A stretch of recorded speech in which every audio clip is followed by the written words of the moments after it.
Assalamualaikum warahmatullahi wabarakatuh. Sahabat Tani semuanya, terima kasih udah stay. Yang baru datang saya ucapkan selamat datang. Sebelum kita mulai, seperti biasa kita berdoa dulu. Semoga Tuhan selalu melimpahkan kita rezeki, memberikan keberlimpahan, dan memberikan kita selalu kesehatan. Amin. Oke, hari ini kita akan bahas tentang ini. Kita akan bahas tentang susu. Jadi sahabat Tani begini, mungkin sahabat Tani pernah berpikir untuk membuang susu seperti itu kalau susunya sudah basi. Nah ini, kebanyakan kan seperti itu. Kalau ada susu basi, kita buang saja. Tapi sebaiknya sahabat Tani jangan buang ya. Kita bisa menggunakan susu basi ini karena manfaatnya sangat-sangat luar biasa untuk dunia pertanian kita. Bahkan kalau kita bandingkan dengan susu segar, maka jauh lebih baik menggunakan susu basi untuk tanaman kita. Ada beberapa faktor di sana, ada beberapa alasan. Susu basi ini makanya mubazir sekali kalau dibuang, justru itu sangat dibutuhkan oleh tanaman. Nah, oke, kita telusuri bagaimana susu basi ini bermanfaat buat susu kita. Benar-benar pupuk ajaib buat tanaman. Susu basi ini kok ajaib? Kenapa bisa ajaib? Biar tidak penasaran, oke, kita bahas kupas tuntas di sini untuk menambah wawasan kita, ilmu kita di dunia pertanian. Kita selami, kita hayati, kita tambahkan sebagai ilmu buat kita ya, untuk kita bisa praktekkan. Jadi susu ini termasuk kaya dengan nutrisi yang sangat komplit, banyak sekali yang memang dibutuhkan oleh tanaman kita, walaupun dalam bentuk sebagai pupuk mikro atau pupuk yang dibutuhkan dalam jumlah sedikit, tapi ini sangat komplit karena tanaman itu membutuhkan mikro walaupun sedikit, tapi sangat dibutuhkan untuk ketahanan dan kesuburan tanaman. Ada kandungannya yang sangat penting yang perlu kita ketahui ya. Jadi sahabat tani jangan buang ya, kalau punya susu basi. Ini benar-benar ajaib, luar biasa ya. Susu basi khususnya, bukan susu segar. Kalau susu segar boleh saja, tapi lebih bagus susu basi. Saya akan jelaskan terperinci detail demi detail kenapa susu basi ini penting buat tanaman kita. Kalau sahabat tani pernah lihat konten menjelaskan penggunaan susu basi, maka di sini saya akan menjelaskan lebih detail lagi kenapa kita menggunakan susu basi. Oke, susu itu kaya akan kalsium, mengandung kalsium yang tinggi atau unsur Ca. Kalsium ini kan unsur yang penting untuk memperkuat dinding sel tanaman. Sebenarnya itu menebalkan. Kalau tebal maka otomatis tanaman itu menjadi kuat. Dinding tanaman, sel tanaman ya. Dinding sel tanaman itu. Tapi sebenarnya bisa dikolaborasi lagi dengan bahan yang lebih menguatkan lagi. Kita bisa menggunakan silika. Jadi kalau kalsium menebalkan dinding sel, tapi kalau silika ini merapatkan dinding sel. Misalkan sel-sel dinding sel itu punya jarak, maka dia akan menjadi padat dan merapat. Ini kalau kita gunakan silika. Jadi kalau kita berikan kalsium kemudian kita berikan silika, jangan heran kalau tanaman kita menjadi kebal penyakit, tahan cuaca, baik cuaca hujan yang ekstrim, cuaca panas yang ekstrim. Jadi ini sangat penting buat tanaman kita. Oke, kalau tanaman kita kurang kalsium kan ini bisa menyebabkan banyak masalah seperti busuk buah ya pada tanaman tomat, kemudian busuk pucuk pada tanaman cabai, dan juga sering gampang terserang penyakit ya, terutama serangan-serangan bakteri dan juga jamur, virus. Nah, ini kalau ada kalsium tentu tanaman kita akan menjadi lebih tahan terhadap masalah-masalah ini karena ada penebalan dinding sel yang kuat di sana. Kemudian selain itu tanaman kan menjadi tahan stres ya, terutama cuaca ekstrim, perubahan cuaca yang sangat ekstrim, terik yang sangat panas berlebihan, dan juga hujan yang berlebihan. Selanjutnya ada kandungannya, ada protein dan juga asam amino. Sebenarnya asam amino ini terbuat juga dari protein, tapi kedua-dua ini ada di dalam susu ya. Jadi ada protein, ada asam amino. Nah ini kan asam aminonya dan juga proteinnya ini tinggi, itu ini kemudian akan diurai menjadi senyawa-senyawa yang bermanfaat untuk tanaman. Kita tahu hampir semua makhluk tanaman, tumbuhan, virus, bakteri semua membutuhkan protein. Jadi ini akan meningkatkan jumlah klorofil atau hijau daun pada tanaman. Padahal kita tahu klorofil itu kan dapurnya tanaman, tempat dia memasak makanan kemudian untuk didistribusikan ke seluruh anggota tubuh tanaman. Kemudian akan juga otomatis ya meningkatkan efisiensi fotosintesis karena peningkatan sintetis klorofil di sana ya. Kemudian memperbaiki seluruh jaringan-jaringan tanaman. Ya, jadi asam amino dan protein ini mungkin saya akan membuat satu topik, tapi asam amino sudah pernah buatkan satu topik khusus ya buat asam amino, tapi protein ini belum ya saya bikin topik khusus karena ini penjelasannya sangat detail ya, ini panjang, jadi kita bikin saja satu topik sendiri buat protein ya. Maka nanti kita bahas insya Allah, kita akan bikin video lainnya.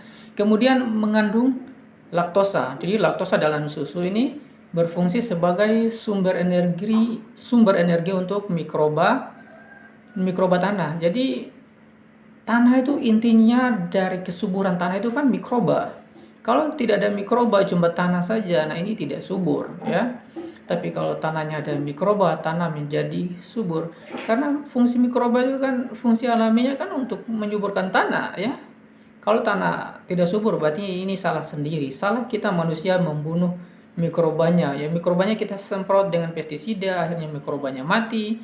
Paling tidak ke kuantitasnya menjadi menurun sedikit, apalagi kualitasnya ya. Walaupun dia masih bisa bertahan hidup, tapi kalau dia sudah terkontaminasi dengan zat-zat kimia beracun, ya otomatis kinerja dari mikroba ini pun tidak menjadi maksimal.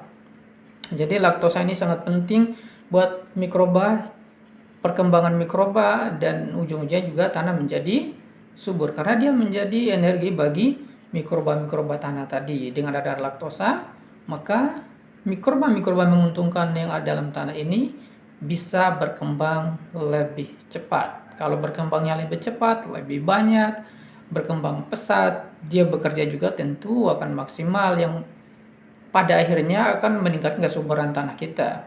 Bayangkan ya, kita mengimpikan tanah kita di kebun itu menjadi subur seperti tanah di hutan yang tidak pernah dipupuk tapi subur terus-menerus. Itulah kerjanya mikroba ya. Kalau tanah kita ladang, sawah kita subur seperti tanah hutan, kan otomatis penggunaan pupuk akan menjadi sangat tertekan.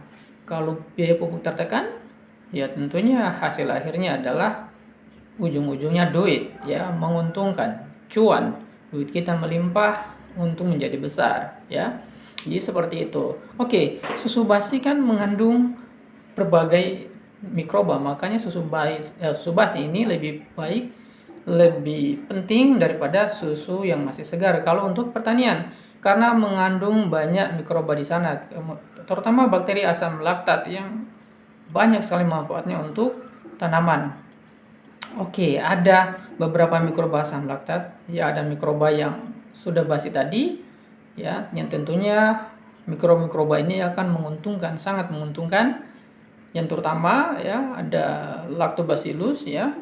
Ya, sahabat tani sudah tidak asing lagi lah untuk Lactobacillus. Biasanya di Yakult ya, minuman Yakult ada Lactobacillus di sana 1 juta ya. Saya lupa 1 juta apa 1 miliar itu bisa dilihat. Saya pernah lihat tapi saya tidak ingat persis seperti untuk jumlahnya seperti apa. Tapi seingat saya sekitar 1 jutaan ya. Nah, ini Lactobacillus bukan cuma baik untuk tubuh kita, untuk tanaman juga sangat baik karena bakteri ini sangat efektif sekali untuk melakukan proses fermentasi pada bahan-bahan organik di tanah kita. Akan membantu mengurai bahan-bahan organik menjadi bahan yang lebih sederhana yang bisa diserap dengan mudah oleh tanaman kita. Ya, hasil ekstraknya ya berupa fosfat, kalium, nitrogen, dan juga bahan-bahan mikro lainnya dan yang ada dalam tanaman ya, lalapukan tanaman ya, bahan-bahan organik tadi ya.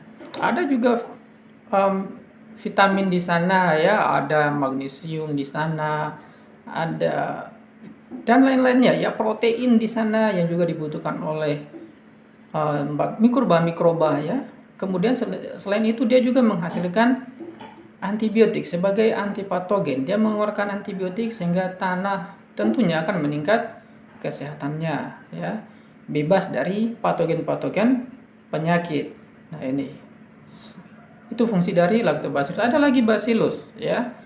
Kemudian Bacillus sp ini juga menghasilkan enzim yang mampu membantu mempercepat proses dekomposisi atau proses penguraian bahan-bahan organik menjadi lebih cepat ya. Jadi mempercepat penguraian tentunya. Ya, kembali lagi kalau prosesnya cepat, tentu tanaman kita akan juga mendapatkan makanan dengan cepat. Nah, ini yang kita harapkan. Kalau dari pupuk kimia kita udah tahu di situ mungkin ada NPK, tapi kalau penguraian dari bahan-bahan organik ya dari daun, batang, bunga. Nah, ini bukan cuma hanya NPK tapi juga di sana ada mineral-mineral lainnya ya. Ada fosfat, kemudian kalium, nitrogen, dan juga ada di sana magnesium, ada kalsium, kemudian zat besi dan lain-lainnya. Nah, ini Bacillus ini memang luar biasa, dia hidup di mana-mana. Hidup di air, hidup di tanah. Jadi dimanapun Bacillus itu ada. Tentu ini akan meningkatkan penyediaan nutrisi bagi tanaman kita. Oke, selanjutnya ada ragi. Ragi ada dalam susu ya.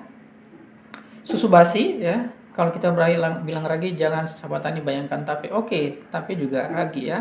Karena di sana ada Saccharomyces di sana ya, yang bermanfaat untuk mengurai singkong yang begitu keras saja dalam beberapa hari sudah lembut karena dihancurkan oleh ragi si Saccharomyces ini ya. Apa itu Saccharomyces? Ya, bakteri Saccharomyces ya. Jadi begitu pula kalau di tanah dia akan melakukan proses fermentasi dan juga akan menghasilkan vitamin B untuk tanaman. Jadi vitamin B ini kalau ada, tanaman tidak gampang stres, pertumbuhannya tentunya karena tidak gampang stres dia akan bagus untuk pertumbuhan. Nah, ini saya sarankan nih buat sahabat tani yang mungkin tidak mendapatkan asam amino atau susah mendapatkan asam amino atau belum bisa membuat asam amino, ya gunakan saja vitamin B ya, terutama di musim kemarau atau di saat pindah tanam ya.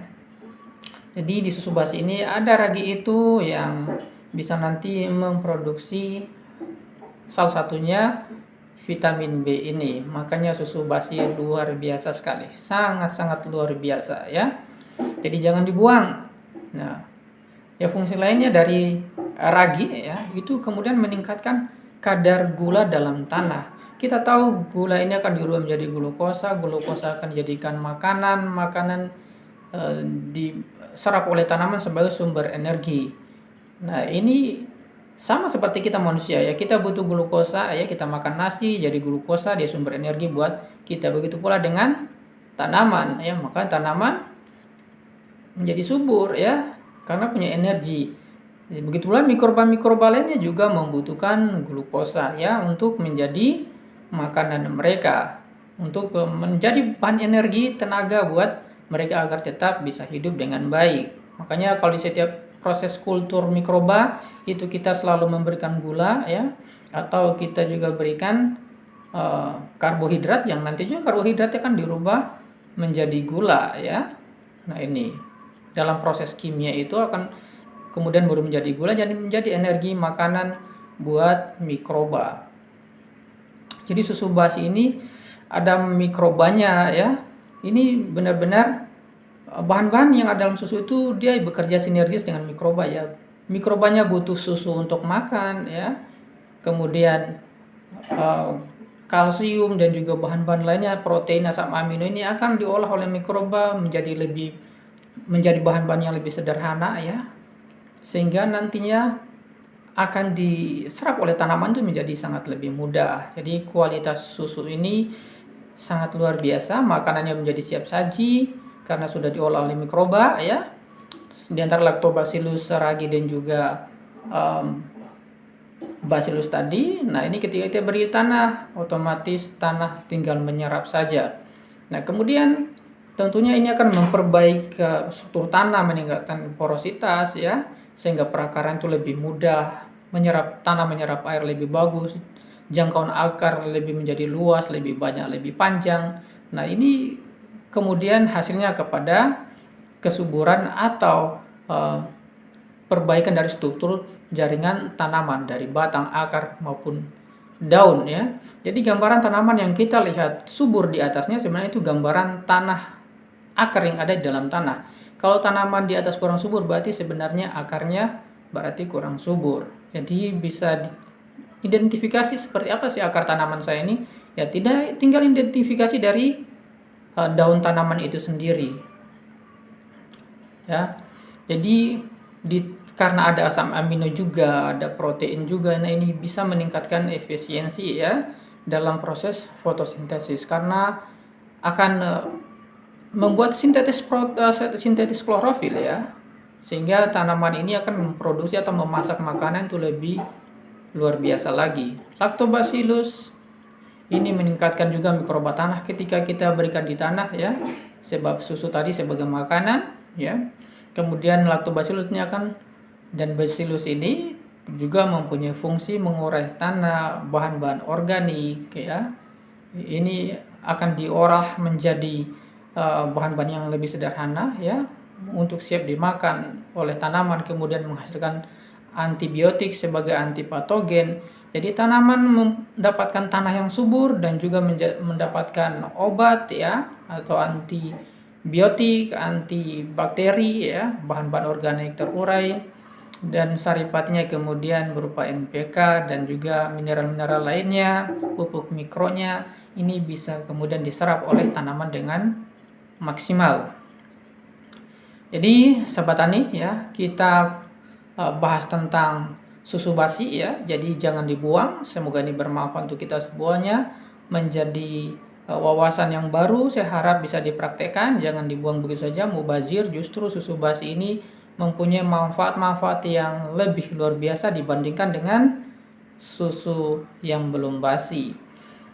Kita tidak perlu beli lactobacillus, kita tidak perlu beli bacillus, tapi kita tidak perlu beli ragi ya, Saccharomyces, tidak perlu. Dia sudah akan ada sendiri di susu basi tersebut. Ketika kita berikan ke tanah, tanah akan lebih subur lagi, memperbaiki struktur tanah, biologis, kimia, dan fisik tanah tersebut karena mikrobanya menjadi melimpah. Semoga petani kita semakin berkembang, kita menghasilkan hasil yang maksimal, kita makmur bersama. Petani Indonesia, sampai jumpa. Assalamualaikum warahmatullahi wabarakatuh.